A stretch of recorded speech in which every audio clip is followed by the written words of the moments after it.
Hello students, welcome back to my new video. आज मैं एक फेमस पोएट विलियम ब्लैक की लिखी एक फेमस पोएम के बारे में डिस्कस करूंगा जिसका नाम है लंदन। सबसे पहले हम द पोएट विलियम ब्लैक के बारे में बात करेंगे। विलियम ब्लैक अंग्रेजी साहित्य के रोमांटिक युग के एक महान कवि, चित्रकार और दार्शनिक थे। उनकी कविताएं समाज की सच्चाई, अन्याय, शोषण, धर्म की पाखंडता और मानव स्वतंत्रता की गहरी पड़ताल करती है।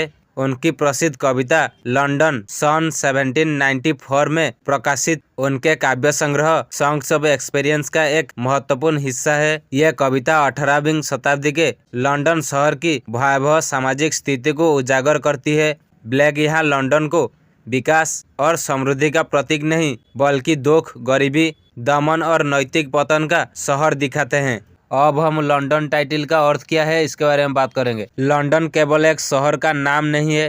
विलियम ब्लैक ने इस शीर्षक के माध्यम से पूरे शोषित समाज का प्रतीक प्रस्तुत किया है, जहां गरीबी फैली है, लोग मानसिक और सामाजिक रूप से गुलाम है, सत्ता, चर्च और कानून आम जनता का शोषण करते हैं। अब हम इस पोएम की सामरी के बारे में बात करेंगे। विलियम ब्लैक की कविता लंदन 18वीं शताब्दी के लंदन शहर की वास्तविक और दुखद स्थिति को प्रस्तुत करती है। कवि इस कविता में लंदन को एक सुंदर और विकसित शहर के रूप में नहीं बल्कि दुख, गरीबी, शोषण और मानसिक गुलामी से भरे समाज के रूप में दिखाते हैं। कविता में कवि लंदन की सड़कों और गलियों में घूमते हुए आम लोगों के चेहरों को दिखाते हैं। उसे हर चेहरे पर चिंता, थकान, डर और पीड़ा दिखाई देती है। इससे स्पष्ट होता है कि लंदन का हर व्यक्ति किसी न किसी प्रकार के कष्ट से गुजर रहा है। यहाँ तक कि नदी और सड़कें भी नियंत्रण में है, जो ये दर्शाता है कि पूरा समाज सत्ता के बंधन में जकड़ा हुआ है।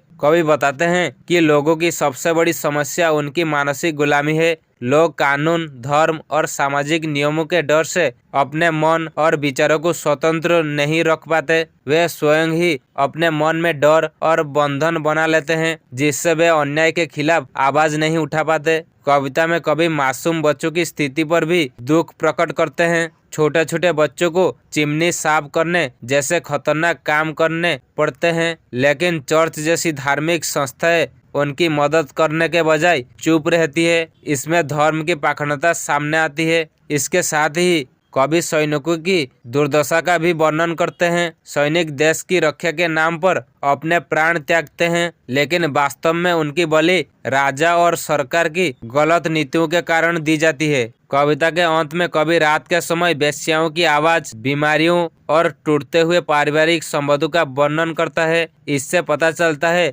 कि समाज में नैतिकता और पवित्रता समाप्त हो चुकी है। विवाह जैसी पवित्र संस्था भी अब दुख और मृत्यु से जुड़ गई है। अब हम इस पोएम को टेक्स्ट के साथ एक्सप्लेन करेंगे। I wander through each chartered street near where the chartered Thames does flow, and mark in every face I meet marks of weakness, marks of woe। यहाँ कवि लंदन की उन सड़कों पर घूमते हैं जो नियमों और नियंत्रणों से बंधी हुई है, और उस थेम्स नदी के पास चलते हैं जो भी सीमाओं में जकड़ी हुई है। वह जिन जिन लोगों से मिलते हैं उनके चेहरों पर उसे दुख, कमजोरी और पीड़ा के निशान साफ दिखाई देते हैं। कवि कहना चाहते हैं कि समाज इतना बंधा और दबा हुआ है कि आम लोगों के जीवन में खुशी नहीं बल्कि दुख और बेबसी साफ झलकती है।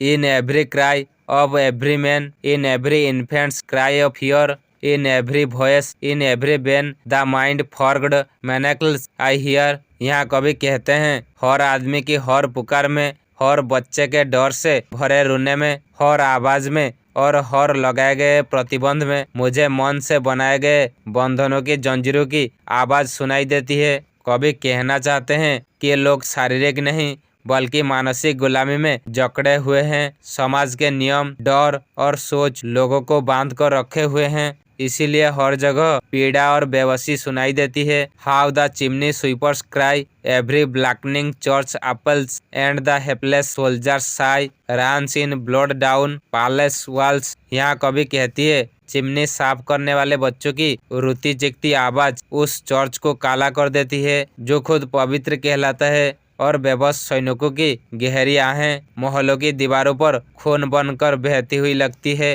कभी समाज की क्रूर सच्चाई दिखाते हैं। चर्च और सरकार जैसे शक्तिशाली संस्थान गरीब बच्चों और सैनिकों के दुख के जिम्मेदार है, लेकिन फिर भी खुद को निर्दोष और महान दिखाते हैं। But most of midnight streets I hear how the youthful harlots curse blast the newborn infants tear and blights with plagues the marriage hear. यहाँ कवि बताते हैं, लेकिन आधी रात की गलियों में मुझे सबसे ज्यादा ये सुनाई देता है कि जवान बेश्याओं की बद्दुआएं और गालियां नवजात शिशुओं के मासूम रोने को भी बर्बाद कर देती है और विवाह जैसी पवित्र संस्था को भी रोग और दुख से भर देती है। कवि बताते हैं कि समाज में फैली अनैतिकता, गरीबी और अन्याय का असर न केवल बच्चों पर पड़ता है, बल्कि शादी और परिवार जैसी संस्थाओं को भी दूषित कर देता है।